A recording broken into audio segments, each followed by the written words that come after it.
Hola, soy Ana y esto es Doxa. Una colaboración de Seek for Change y Efecto Colibrí. Doxa es una iniciativa para profundizar en el proceso de la innovación social y crear nuevas realidades. Exploramos modelos mentales, casos prácticos y las herramientas para que juntos podamos construir una realidad sostenible que ponga en el centro de todo a las personas. Este es el episodio de introducción a la innovación social, en el que Borja nos explica el origen, el concepto y el proceso de la innovación social. Además, nos comparte un caso práctico y 3 herramientas para empezar a crear la mentalidad necesaria para innovar para el bien común. Borja, es un placer tenerte aquí y profundizar en todo lo que sabes de tu larga experiencia como innovador social, que es un término que se escucha mucho, pero parece como muy amplio. ¿Nos puedes explicar lo que es? Bueno, para mí la innovación social es una nueva forma de afrontar los problemas sociales, ¿no? que pone a las personas en el centro, ¿no?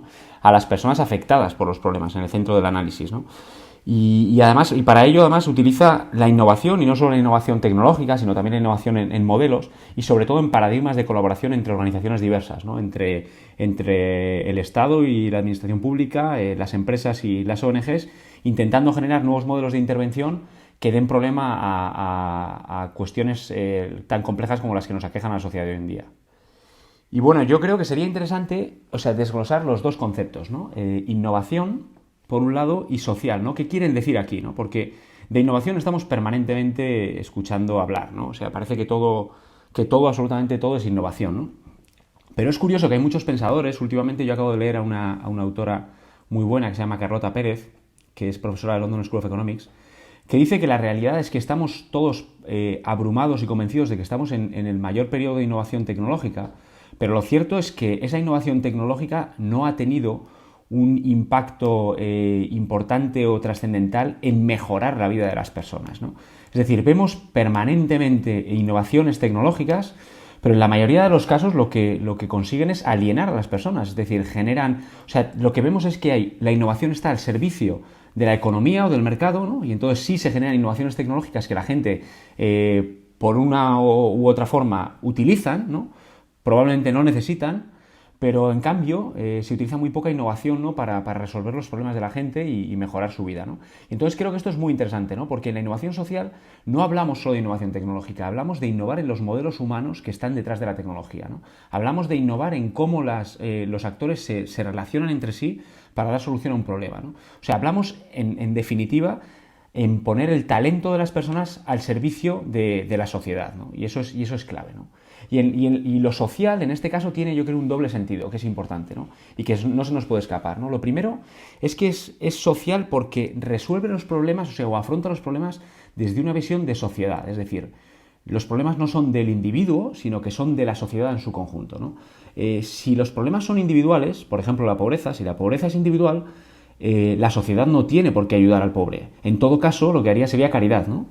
Pero si lo que vemos es que la sociedad, que la pobreza es un problema social, es decir, que es la sociedad la que no crea las oportunidades para que las personas se desarrollen, entonces la solución tiene que ser de manera conjunta. Y esta es la primera cara de ese social dentro de la innovación, ¿no? De la innovación social. Y la segunda, que yo creo que es muy importante y que es clave para entender el concepto, es cómo lo social también entra en el proceso. Es decir, cómo la innovación social no se hace desde una organización hacia los afectados, se hace desde la sociedad para los afectados. Es decir, todo el proceso tiene que involucrar tiene que guiarse de una forma en la que haya participación activa tanto de los afectados como de actores diversos, ¿no? Entonces, cambia por completo ese enfoque de resultados, ¿no? que ha primado generalmente en nuestra economía, por un enfoque de proceso. Es decir, el proceso es en sí el resultado. Lo que queremos es que no solo conseguir un objetivo, sino conseguirlo de una determinada manera, ¿no? Porque a veces, consiguiendo objetivos similares, los impactos son completamente diferentes, ¿no? Y se pueden poner muchos ejemplos, ¿no? Tú puedes conseguir a través de una política que la gente incremente sus ingresos en un 10% o en un 5%, pero que consigan esos ingresos es una cosa. La innovación social lo que busca es que a través de un proceso esos ingresos también transformen la forma de actuar de esa persona, la forma de gestionar esos ingresos y que tengan un impacto en la actitud de esa persona, ¿no? Para que sea mucho más prolongado en el tiempo y para que esté convencido de que esa es su solución al problema. Ok. ¿Y nos podrías poner un ejemplo de cómo, poniéndose el mismo objetivo con un proceso de innovación social y uno que no sea de innovación social, cómo esto puede impactar de manera diferente en el resultado y en las personas que están involucradas en el proceso? Sí, mira, hay un caso que para mí, que trabajo mucho en desarrollo, ¿no?, fuera de España, que para mí es paradigmático, ¿no?, y es el caso de las microfinanzas, ¿no? Las microfinanzas surgen en un contexto en el cual, en un contexto determinado, en este caso concreto en Bangladesh, en el que se descubre que hay gente que necesita ingresos para poder desarrollar proyectos o iniciativas o negocios, ¿no? Y entonces se busca un modelo que ya existía en parte y que existía de manera tradicional, existían mecanismos de crédito tradicional, prácticamente existen en todas las sociedades, y se consolida como un modelo de mercado, ¿no? Y entonces las microfinanzas, pues en un principio cosechan unos éxitos tremendos, pero conforme comienzan a exportarse y a salir de su contexto, empiezan en algunos casos, generar ingresos, pero en muchos otros casos generar endeudamiento, generar problemas.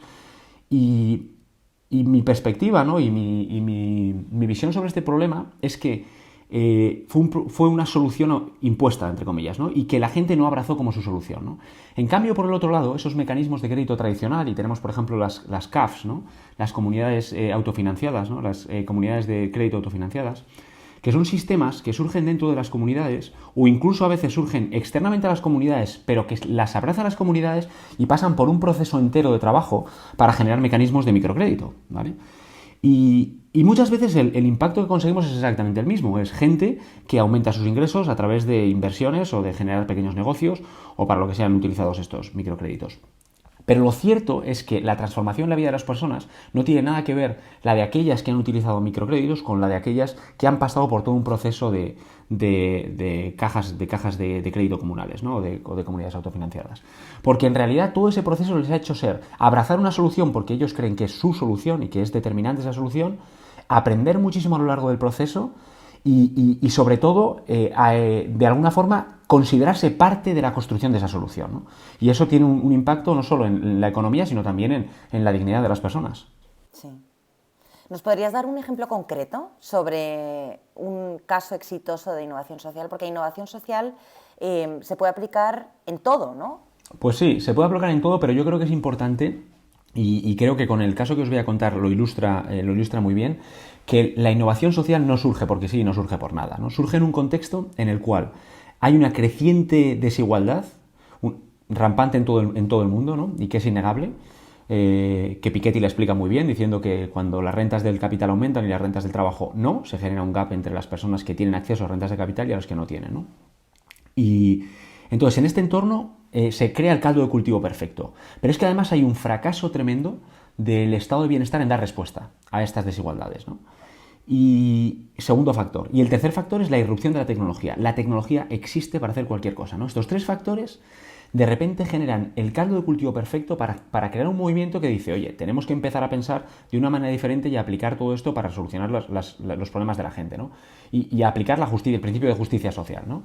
Y el caso que os voy a contar es un caso súper interesante porque demuestra que el nivel de ambición de la innovación social no tiene por qué ser solo únicamente generar un pequeño proyecto, un proyecto con una comunidad o con un grupo para solucionar un problema, digamos, de pequeña escala, sino que se puede utilizar para transformar por completo la forma en la que se estructuran pilares básicos de nuestro estado de bienestar, ¿no? Este es un caso que yo he leído en un libro, ¿no?, y que he tenido la ocasión incluso de comentar, que lleva a cabo una ONG británica que se llama Principle, dirigida por una persona, por una académica brillante que se llama Hilary Cotton, que trabajaba muchísimo con colectivos vulnerables, especialmente con personas en riesgo de exclusión que estaban buscando empleo, ¿no? Y entonces ella decide, pues, empezar, dice, bueno, cada vez que hablo con esta gente y que trabajo con el servicio de empleo, en este caso británico, pero podemos aplicarlo a rajatabla al servicio de empleo español, nos damos cuenta de que ese servicio de búsqueda de empleo para esas personas no está respondiendo en absoluto a las necesidades que ellos tienen, ¿no? Hay una concepción por parte del servicio de empleo que dice que estas personas tienen que conseguir un empleo sea como sea, ¿no?, y sea cual sea, ¿no? En cambio, ellos lo que buscan es otra cosa. Ellos buscan, por supuesto, un empleo, pero buscan a poder ser un buen empleo y, lo que es más importante, buscan una profesión, ¿no? Entonces, lo primero que ella ve es que hay un problema en cómo se concibe ese propio problema. Es decir, hay, por un lado, el que provee el servicio lo concibe de una manera y por el otro se concibe de otra, ¿no? Entonces, ella comienza a trabajar con un proceso de antropología muy grande, incluyendo a la gente de los centros de inclusión para el empleo, de los centros públicos, incluyéndolos a ellos en un proceso para entender qué es lo que está pasando y qué es lo que la gente quiere, ¿no? Entonces, lo primero que hace es cambiar la percepción del problema de esa gente que provee el servicio. Lo segundo, y que creo que es la clave de todo este caso, es que cuando empiezan a analizar cómo ha cambiado el mercado del empleo, empezamos a ver exactamente cómo este estado de bienestar que tenemos ahora mismo diseñado no responde a la nueva realidad que nos encontramos, ¿no? Ahora mismo los servicios de empleo, igual que en el Reino Unido aquí, lo que hacen es básicamente intentar hacer un matching entre ofertas de empleo y personas que buscan empleo, ¿no? Entonces, la premisa aquí básica es que las personas necesitan capacidades para llegar a esas ofertas de empleo, ¿vale? Pero resulta que cuando Hilary Cotton comienza a analizar el mercado del empleo, lo primero que descubre es que 8 de cada 10 trabajos no se consiguen, no se anuncian siquiera, se consiguen a través de relaciones, ¿vale? Entonces, claro, lo que ella descubre es que todo el enfoque de búsqueda de refuerzo de capacidades para acceder al empleo es erróneo, es un enfoque erróneo, porque de 10 ofertas de empleo, solo estás accediendo a 2, de esas 2, una es de difícil inclusión, lo que quiere decir que el mercado de acceso al empleo o el servicio de inclusión para el empleo solo está accediendo a una de cada 10 ofertas disponibles. Y además dice otra cosa más importante, y es que la gente accede al empleo a través de las relaciones. Con lo cual, si tú quieres que la gente consiga un empleo, lo primero que tienes que hacer es reforzar sus redes de trabajo, sus redes de inclusión. Y esas redes, además, son directamente proporcionales a menos dinero, menos redes. A más dinero o mayor nivel educativo, más redes, ¿no? Y lo que ella decide hacer es un proceso de transformación completo del servicio de inclusión para el empleo. Lo que consigue hacer es que esta gente, lo primero, trabaje para orientar a las personas en su carrera profesional, enfocándoles en lo que quieren ser, no en lo que tienen que ser porque tú les digas. Y luego lo que hacen son muchísimas actividades para conectar a esas personas en un plano de igualdad con otras personas que tienen más oportunidades, más opciones, que trabajan en empresas, y lo que consiguen, y esto además yo creo que es un punto importante a favor de la innovación social, del concepto, es que no es que lo digan ellos, sino que hay una evaluación potentísima creo que es de KPMG, si no me equivoco, que dice que lo que consiguen es una inclusión de un 85% mayor que el servicio tradicional de empleo. O sea que de repente han transformado completamente un pilar básico, ¿no?, de todo lo que es el servicio de apoyo para personas en exclusión, ¿no? Y creo que este caso demuestra que se pueden cambiar muchísimas cosas, ¿no?, desde la innovación ¿Cómo lo social. hicieron? ¿Cuáles son las herramientas que podríamos utilizar para nosotros también embarcarnos en un proceso así? Bueno, yo os voy a contar, os voy a traer aquí para esta fase 3 herramientas que yo creo que son fundamentales.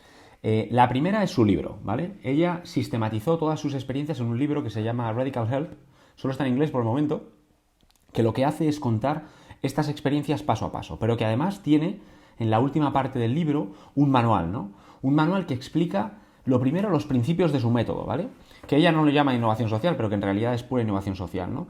Y entonces explica cómo se hace, o sea, cómo para ella hay que hacer un cambio enorme de enfocarse en el problema, enfocarse en las capacidades de las personas, cómo hay que utilizar, cómo el proceso tiene que ser algo absolutamente central, cuáles son los principios que tienen que guiar esto, es decir, nos va dando un poco las pistas, ¿no?, para sentar cualquiera de los procesos de innovación social que nosotros queramos emprender, ¿no?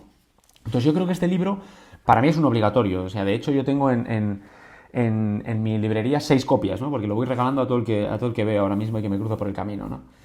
Entonces, esta es una de las herramientas que yo recomiendo aquí. Os voy a recomendar, y vamos a dejar aquí con Efecto Colibrí en la web, 2 más, ¿no? Uno es The Handbook of Social Innovation, que es un manual que realiza la Young Foundation junto a Nesta, y que, sin ser muy profundo, es un manual muy bueno para tener nociones básicas de cada fase de la innovación social, ¿no? Y además que tiene una parte, digamos, de teoría y de filosofía fundamental para entender qué es lo que estamos haciendo, pero luego te va llevando paso a paso en algunos de los puntos críticos que tienes que mirar para desarrollar cualquier proceso de innovación social. Y yo creo que es una guía muy buena para empezar, ¿no?, para tener algo que te haga ver desde, digamos, a vista de pájaro, ¿no?, un proceso de innovación social. Y el último, y este es un obligatorio para todo el que trabaja en el sector social, es un curso, que también está en libro, pero que es un curso gratuito online, de la Universidad de Harvard que se llama Justice, Justicia, que lo ofrece en, si no me equivoco, 12 sesiones o 14 sesiones de 45 clases magistrales, el filósofo estadounidense Michael Sandel, que te lleva a unas reflexiones de ti, contra ti y de la sociedad y contra la sociedad brutales. Es decir, te va guiando en un proceso de pensamiento que en realidad lo que te hace es digamos, vivir, experimentar y discutir contigo mismo todo el proceso todo el concepto, perdón, de la justicia social, ¿no? De por qué debemos corregir las asimetrías que condicionan la vida de las personas desde el momento en el que nacen, ¿no? Entonces yo creo que es una herramienta que es un curso muy sencillo, que se sigue de una manera muy entretenida porque tiene todo el rato dilemas, juegos, te va haciendo preguntas y que creo que es obligatorio para cualquier persona que se quiera enfrentar al sector de la innovación social. ¿Y tú nos podrías compartir el por qué, la respuesta a esa pregunta que acabas de plantear? Bueno, Sandel te lleva primero a cuestionar todos los conceptos de la justicia social, ¿no? O sea, dice, bueno, a ver, ¿qué es justicia? Lo primero, no justicia social, ¿qué es justicia, ¿no? Y entonces tenemos muchos conceptos de justicia, ¿no? Tenemos la justicia, o sea, tenemos el concepto utilitarista de la justicia, ¿no? Que es lo que tenemos que hacer es, justo es lo que es mejor para toda la sociedad, ¿no? Pero claro, si justo es lo que es mejor para toda la sociedad, entonces podemos cometer injusticias brutales contra las minorías, ¿no? Entonces, bueno, eso parece que no es un concepto que nos guíe, ¿no? Y bueno, también tenemos conceptos de la justicia aristotélica, de justicia de Platón, pero al final él nos va guiando a un proceso que nos lleva a un pensador que es Rawls y que es el padre del igualitarismo, ¿no? Y que tiene un concepto de justicia social muy sencillo, y es que es un concepto radical de la justicia social, ¿no? Que a mí me parece muy interesante, ¿no? Porque además nos da una herramienta para saber cuándo algo es justo y cuándo no.